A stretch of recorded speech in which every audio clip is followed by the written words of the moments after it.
ټنډو کلي او د ګنډېري یونین کونسل ملګرو مشرانو عزتمندو السلام علیکم. زه ټولو کې اول خو د خپل لخوا او د قومي وطن پارټۍ د ټولو کارکنانو څخه ګل رازق خان، لال رازق خان، وارث خان، جان محمد خان او د هغوی سره چې نن کم ګڼ شمېر نور عزتمند مشران موږ سره په قومي وطن پارټۍ کې شامل شو، هغوی ته د خپل لخوا او د قومي وطن پارټۍ د ټولو کارکنانو د لخوا هرکلی وایم او دا یقینداني ورله ورکوم چې هغوی یو صحیح فیصله کړې ده او انشاءالله یو ځای به د دې پښتون قام د ترقۍ د سوکالۍ لپاره یو ځای به جدوجهد به کوو به او انشاءالله دا کام به د ترقۍ په لار روانو به. عزتمندو نورو مشرانو هم خبرې کول غوښتلې خو چونکې اذان هم پکې وشو، وخت هم کم و، نن دا موسم هم لږ یخ هم دی او رڼا هم کمه ده، نو په هغې حوالې سره دا پروګرام موږ را شاټ کړو. کنې ما خو غوښتل چې ټولو مشرانو دوست محمد عزیز صاحب هم ناست دی، جاوید خان دي هم ناست دي، قدیم خان دي نور دلته کې عاصم خان ناست دی، ټول چې دوی به خبرې کوي خو چونکې دا دغه داسې و چې هغوی ویل چې را شاټ کوو نو په هغې باندې د هغوی نه هم زه معذرت غواړم او انشاءالله را روان ډل کې به د دې خبرې به مورو. ما نه مخکې اکبرعلي خبرې وکړې او که موږ وګورو نو هغه یو ډېر صحیح طرف ته اشاره وکړه. د تحریک انصاف زموږ صوبې کې 10 کاله برابر شو، په مرکز کې 3 کاله حکومت یې کړی دی. د هغوی مشر چې اوس هم پاسي نو په خپل تقریر کې 3 منټه په صرف په خپل کارکردګۍ باندې خبره نشي کولی. هغه چې اوس هم پاسي نو په زوړو تېرو حکومتونو باندې د هغوی په کارکردګۍ باندې خبره کوي، د نورو پارټیو د قیادت باندې خبره کوي، خو 3 منټه په خپل کارکردګۍ باندې خبره نشي کولی ځکه چې کارکردګي سوال کني. تاسو په خپل وګورئ د الیکشن نه مخکې د نوي پاکستان جوړولو خبره کړې وه، د 50 لکه کورونه جوړولو خبره کړې وه، د 1 کروڑ نوکرو ورکولو خبره کړې وه، د مدینې د ریاست بنیاد ایښودلو خبره کړې وه. نن هغه څیزونه کوم ځای ته لاړو؟ بیا چې کله د حکومت نه وتل لګیاو نو خبره د سازش ډول شروع شوه. نن د هغې سازش هغه بیانیه نه وروسته شو. بیا دا دغه یې وکړو چې یاره فوج زما خلاف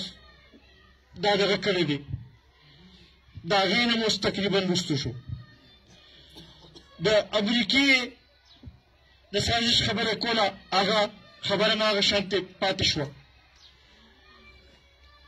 موږ په دې نه پوهېږو چې دوی وایي چې غیر عیني طریقې سره زه لرې کړی شوی یم. وایي ته خو ستا اتحادیان تا سره په حکومت کې ناست وو او هغوی دنه خفه شو او لاړل او اپوزیشن سره میلاو شو او عدم اعتماد ستا خلاف وشو. اوس ستا اتحادیان رضا ساتل خو ستا کار و، د بل چا کار خو دغه نه و. اوس په دغې کې د چا غلطي ده؟ بیا په دغه 3.5 کاله کې چې ده به وایي چې زه به کشکول ماتومه، نو زما خیال کشکول به یې مات کړي، خو زما خیال د عربونو روپو قرضې چې دي د هغې په ځای یې دلته کې روړی او د هغې بوج یې په دې ټول قوم باندې واچو. او نن هم چې کوم معاشي مشکلات دي هغه د هغې قرضو د وجې نه نن دغه مشکلات جوړ دي. بیا خصوصا IMF سره معاهده ده وکړه او ماته مو سره کړه. د هغې په بنیاد باندې د پاکستان کوم یو ایمیج و په ټوله دنیا کې هغه خراب شو او د هغې د وجې نه نور هم سخت شرایط په موږ باندې راغلي.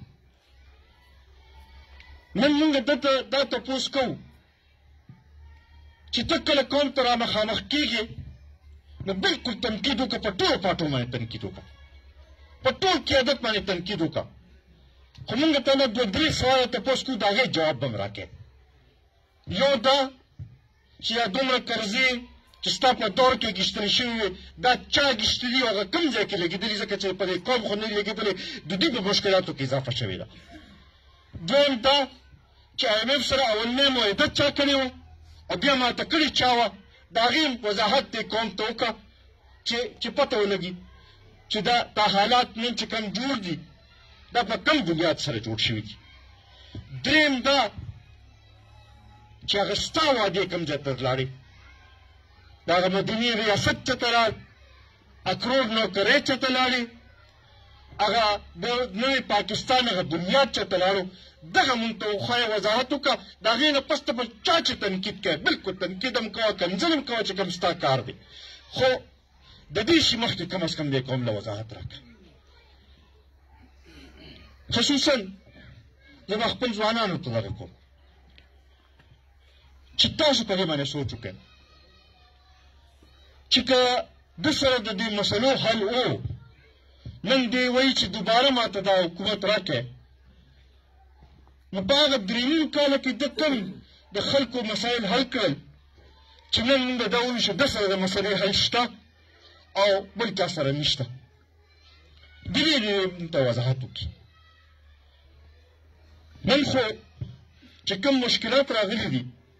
هغه درې نیم کاله کې چې کوم قرضې واخیستلی شو، کوم حالات جوړ کړی شو، د هغې د وجې نه دا کوم مشکلات چې جوړ شوي دي، که د دې حل ده سره وې پکار چې په درې نیم کاله کې هغه حل یې ویستلی وي او دا ملک یې د ترقۍ په لار روانې کړې وي. بیا د ده په دور کې چې چین سره زموږ کوم حالات خراب شو، سعودي عرب سره چې کوم زموږ حالات خراب شو، د نورو ملکونو سره زموږ چې کوم حالات خراب شو، دې چې وایي چې زه چې دی زه بهر دنیا ډېره ښه پېژنم او زه د هغوی په سترګو کې سترګې اچولی شم او خبرې کولی شم، نو بیا هغه ولې هغه حالات خراب شو؟ ولې د پاکستان دا دغه شو چې بلکل یوازې پاتې شوی په ټول دنیا کې؟ نن عزتمندو دغه شی بلکل واضح دی. بیا دلته به راشو، خپل دی صوبې ته به راشو. 9 کاله د دوی د حکومت شو، د هغې نتیجه څه ده؟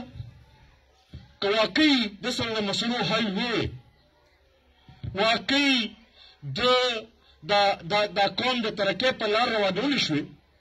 نو په کار چې زمونږ دا صوبه خو چې ډېرې په ترقۍ باندې روانه وه. 9 کاله پس ته خبره دې ته راغلې ده چې 1 تاریخ چې راشي نو زموږ د صوبایي حکومت چې دی هغه سرکاري ملازمینو له تنخوا نشي پوره کولی، تنخوا نشي ورسولی. که واقعي ډېر ښه حکومت د ده وي، واقعي د سره پالیسۍ ډېرې ټیک وې، نو په کار خو دا وه چې 9 کاله پس ته خو دا حل خو کم از کم زموږ نه وي. ولې؟ مثلا تاسو نه تپوس کوم، په دې باندې په خپله سوچ وکړئ. نو چې دلته کې دا کار ونه کړی شو نو ټول ملک کې به بیا څه وکړي؟ دا د سوچ خبره ده. بیا ترقیاتي کارونه زما خیال دی چې موږ کوم په تېر ځل کې چې کوم کارونه شروع کړو هغه هم لا اوسه پورې هغه شانتې پوره سر ته ونه رسو. نوي سکیمونه نوي دغه خو پیدا یې هغه دغه سر ته ونه رسو. هغه دا اوسني ممبران هم چې کوم راغلي دي نو زه خو په دې هم نه پوهېږم چې دوی اسمبلو کې ناستې لپاره دي،